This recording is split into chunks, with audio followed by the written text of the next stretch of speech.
The first time I realized love could hurt this much was when he smiled at me with those impossible blue eyes and I felt my chest cave in.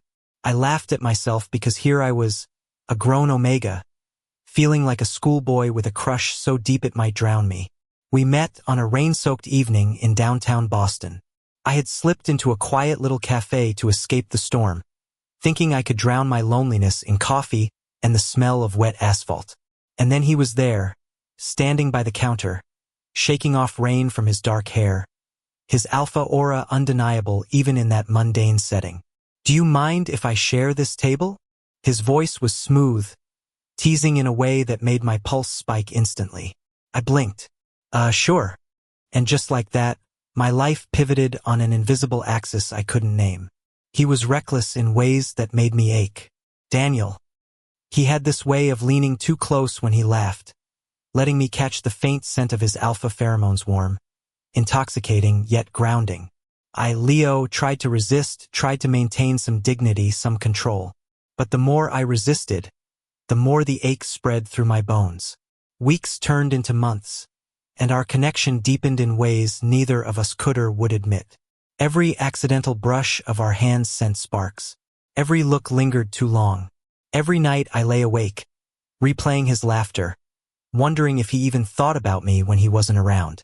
But love this intense rarely comes without a sting. Daniel was an alpha, brash and untouchable to most. And me? I was the Omega who loved too fiercely, who wanted too much, who would sacrifice his own heartbeat just to see Daniel smile. I knew in my gut that this would never be simple. Alpha-Omega dynamics in our circles weren't kind, and Daniel had ambitions that couldn't afford distractions. I tried to step back, to pull away, to protect him and myself. The more I pulled, the more he noticed, and his reaction was both maddening and heartbreaking. "Leo, stop pretending you don't care. I see it in your eyes every damn day," he snapped one night when we were supposed to just grab a quick dinner. "I can't, Daniel," I whispered, my hands trembling around my coffee cup. "I can't drag you into the chaos that follows me. You deserve more than me." He froze, and in that moment, the air between us thickened with unsaid words, longing, and the knowledge that this was bigger than a cafe argument, bigger than either of us.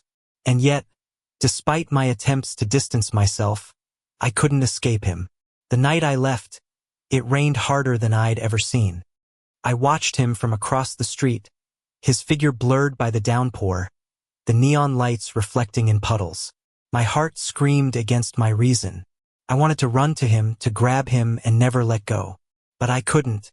I couldn't risk breaking him, or worse, binding him to a love that could destroy us both.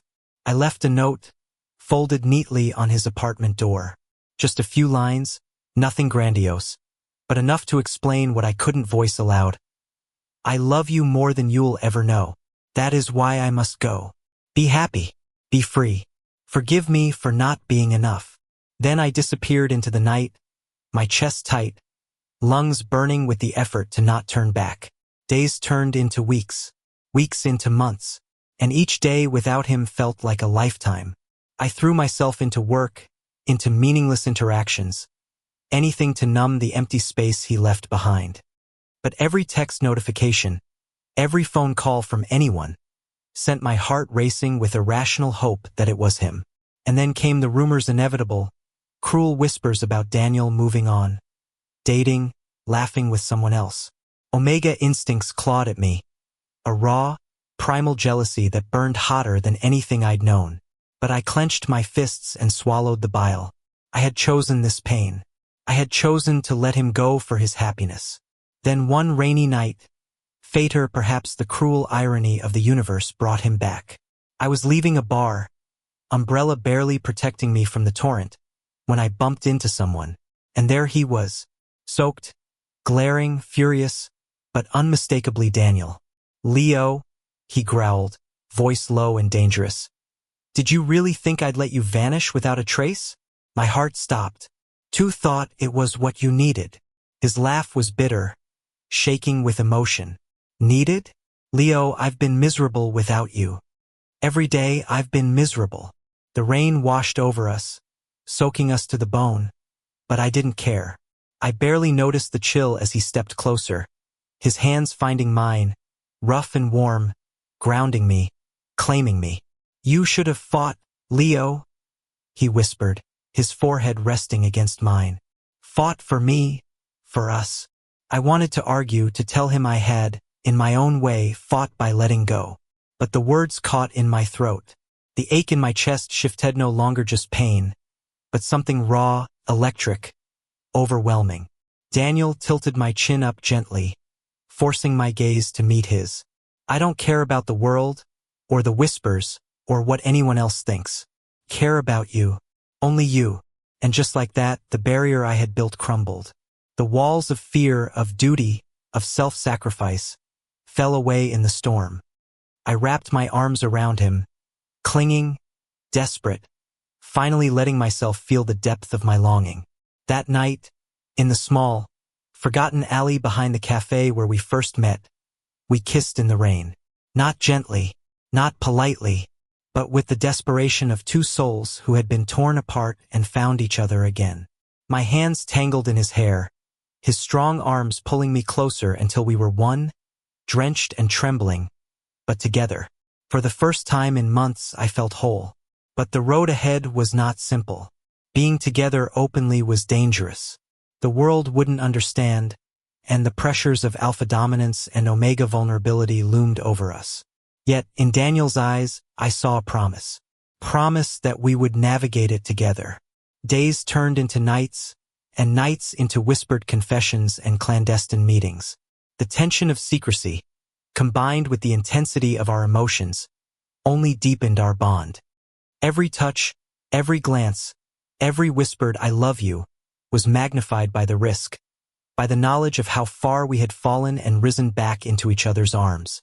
And slowly, the anger, the bitterness, and the fear gave way to laughter, to gentle teasing in quiet corners, to the simple joy of shared coffee on rainy mornings, the comfort of knowing someone else carried the same heartbeat in sync with yours. One evening, Daniel held me close on the balcony of his apartment, city lights stretching endlessly below. The wind tangled our hair, and the world felt impossibly vast and small at once. "You're mine, Leo," he murmured against my ear, his voice vibrating with certainty. "Not because I have to claim you, but because I want you. Always." I shivered, a smile breaking through the lingering sadness of months apart. "And I'm yours. Always." For the first time, letting go didn't feel like sacrifice. Letting go had brought us back. Love had tested us, torn us apart, and in its cruel, magnificent way, had given us a second chance. We weren't perfect. We weren't free from the world's judgments. But we had each other, and sometimes that was enough. The rain continued to fall, washing the streets below, but we were dry in the knowledge that we had survived, that we had chosen each other despite everything. That night, we didn't just reunite. We vowed, silently, fiercely, to never let go again. And in that vow, I realized the truth I had always feared. Love isn't always about possession or safety. Sometimes, it's about the courage to let someone go, and the even greater courage to welcome them back with an open heart. The weeks that followed our reunion were both a blessing and a battlefield. Daniel and I were learning to navigate the fragile balance between desire and reason, alpha dominance and omega vulnerability, love and fear. Every glance from him made my heart leap. Every touch made me remember why I had let him go in the first place. And yet, the ghosts of my absence haunted moments I hadn't been there to hold him, to soothe him when the world pressed too hard. He never scolded me for leaving. In his own way, he understood my reasoning, but the quiet nights when he traced patterns on my skin and whispered my name made it clear he had been hurting too. "I hated every day without you," he admitted one rainy evening, sitting cross-legged on the floor of his apartment, my head resting against his chest. "I'd tell myself it was for your own good, that you were protecting me. But the truth? I was selfishly miserable." I closed my eyes against the sting of his words.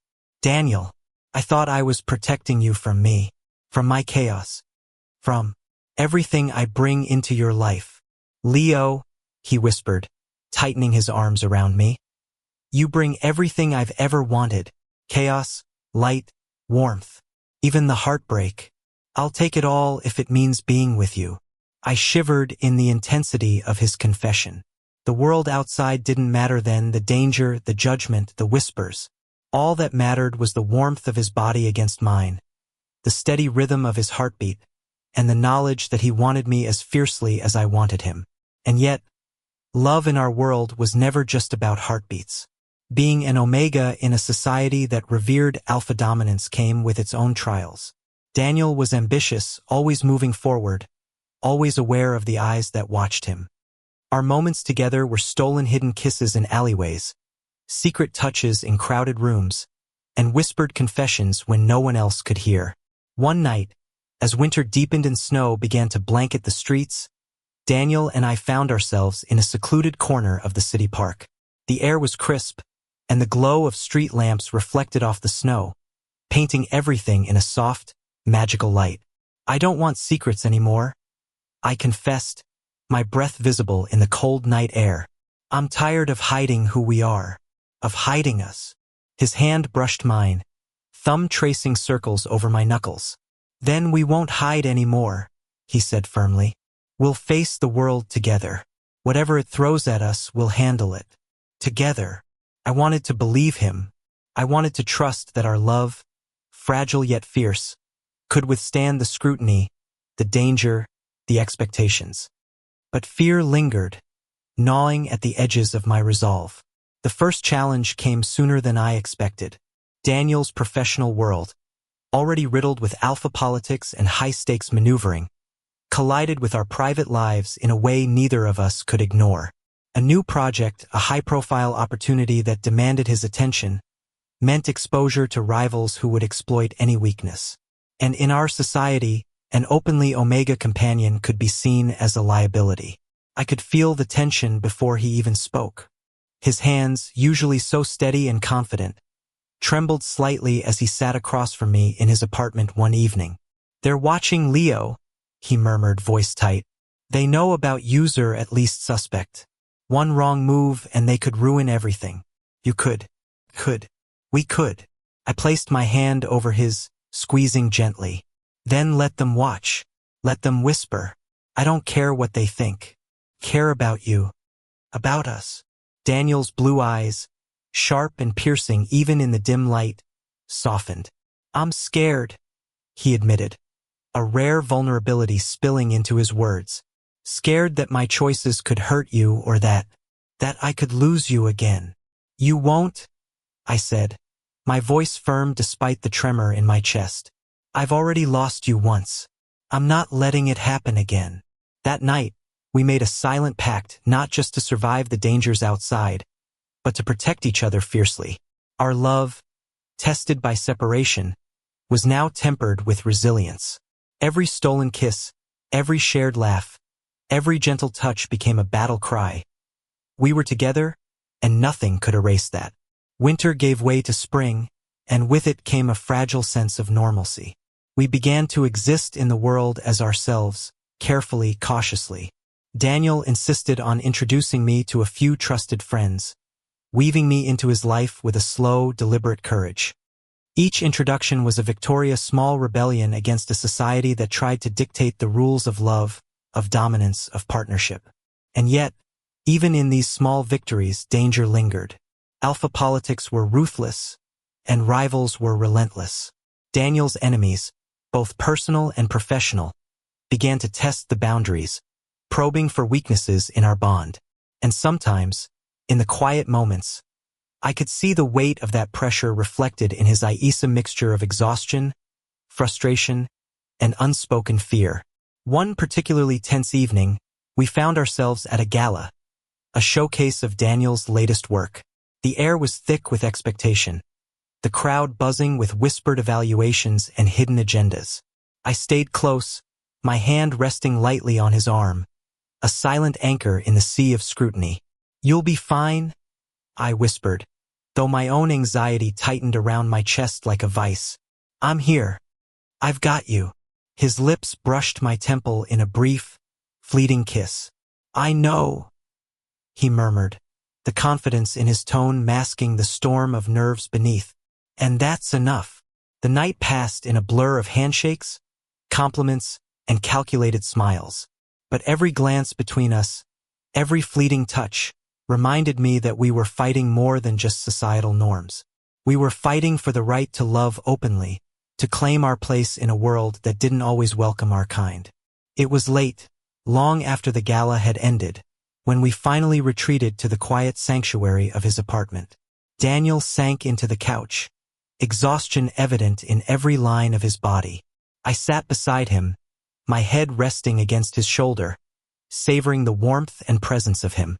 "You know," he said after a long silence, "there were moments tonight when I wanted to just walk away, to disappear into the crowd and forget the risk. But then I felt your hand on me, and I remembered why I fight, why I endure, why I love you." Tears pricked my eyes, but I blinked them away, focusing instead on the soft rise and fall of his chest. "I feel the same," I whispered. "Every day, every moment. Even when it scares me, I feel it. And I don't want it any other way." We stayed there, wrapped in each other's arms, the world outside fading to nothing. It was in these quiet, unguarded moments that our love truly flourished, stronger than fear, fiercer than doubt, and more beautiful than any challenge we had faced. Spring gave way to summer, and with it came a freedom we had never known. We traveled together, exploring the coasts, the forests, and the city streets of America. Every new place was a canvas, painted with laughter, whispered confessions, and the tender intimacy of two souls entwined. And yet, the past was never far behind. The memories of my departure, the months apart, the fear and longing, they lingered like shadows, reminding us of the fragility of happiness. But we learned to face those shadows together, to embrace the pain as a reminder of how far we had come. One evening, on a quiet beach in Maine, Daniel turned to me, the sun setting behind us in a blaze of gold and pink. "Leo," he said, his voice low and serious, "I want us to make this official, not just in our hearts, but in the eyes of the world. Will you?" I cut him off with a laugh, tears threatening to spill. "I was hoping you'd ask." He smiled, relief and joy mingling in his expression, and pulled me into his arms. "Then it's settled. We face everything together openly, as ourselves." The ocean waves crashed against the shore, a symphony to our triumph. In that moment, I realized that letting go had not been the end, it had been the beginning. The pain, the separation, the fear, all of it had led us to this point, to a love stronger than any obstacle, more enduring than any hardship. And as we stood there, the wind tangled in our hair, the warmth of his hand in mine, I knew with absolute certainty. I had loved too much, yes, but that love had brought us back to each other.